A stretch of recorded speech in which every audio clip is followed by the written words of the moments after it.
Mga tol, gusto nyo bang malaman kung paano ko ginagawa to? Tara, babahagi ko sa inyo. Let's go! So yun mga tol, ang gagamitin nating editor ay yung CapCut. Click lang natin yan.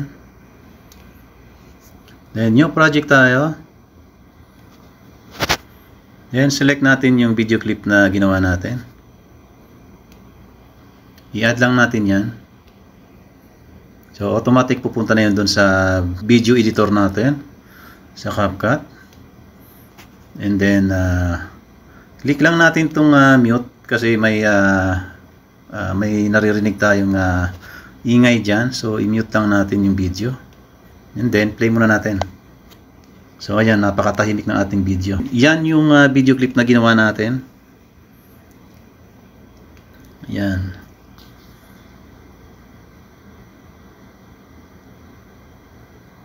Yan yung original video. So yan, start na natin i-edit. Unang-una, kunin natin yung part ng video natin na walang tao. Tapos click lang natin tong parang gunting.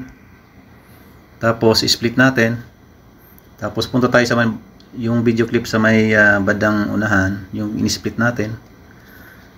I-overlay natin yan. Hanapin natin yung overlay. Ito. Click natin yan. Ayan. So, click natin yung video clip natin sa bandang taas. Hanapin natin yung malapit ng tumalon yung tao. Ayan. Tapos, split natin yan. Tapos, click natin yung in-split natin sa may bandang unahan. Tapos, delete natin yan. And then, click natin yung in-overlay natin, yung bakante, yung walang tao. Video clip. Tapos, hanapin natin yung mask. Ayan. Click natin yung mask. Then, piliin natin yung split. Tapos, nakikita nyo may dilaw na linya. Ayan. Iikot lang natin yan. Ayan, tatapat natin dun sa may guhit. Sa may guhit ng building. Ayan, tatapat natin yan dyan. Gagawin natin manananggal yung tao. Then, pag goods na, check, click lang natin tong check. Then, hanapin natin yung timing na tumalon siya. Ayan. Ayan. Tapos i-click natin tong video clip sa baba. Yung in-overlay natin. Tapos split natin yan. Tapos yung sobra sa may bandang unahan, yung video clip na in-split natin, i-delete natin yan. Yan. So, i-play na natin mga tol. So, yun mga tol. Okay na. Goods na. So, kung gusto nyo mag-add ng sound effect, ayan, gusto nyo mag-add ng sound effect, ayan, punta kayo dito sa may audio, then effect. Nandito yung mga sound effect natin. Search lang natin dito yung jump.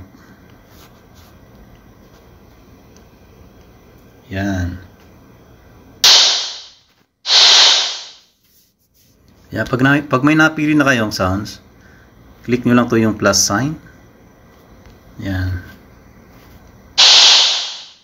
Yan. Tatiming natin na yung pagtalon niya, tatapat natin yung sounds. I-drag lang natin yan.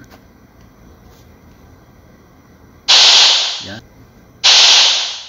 Yan. Tapos, kung gusto nyo mag-add ng music, audio dito. Music background, sounds. Tapos, click nyo lang itong magnifying. Kung gusto nyo nang mamili ng ibang sounds, yan, tatype nyo lang dito. Yan, halimbawa, rock music.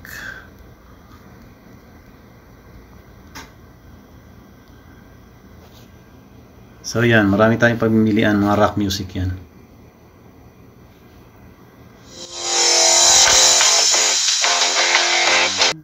Yan, so may sounds na siya. Yan. And then export na natin. Follow and subscribe for more.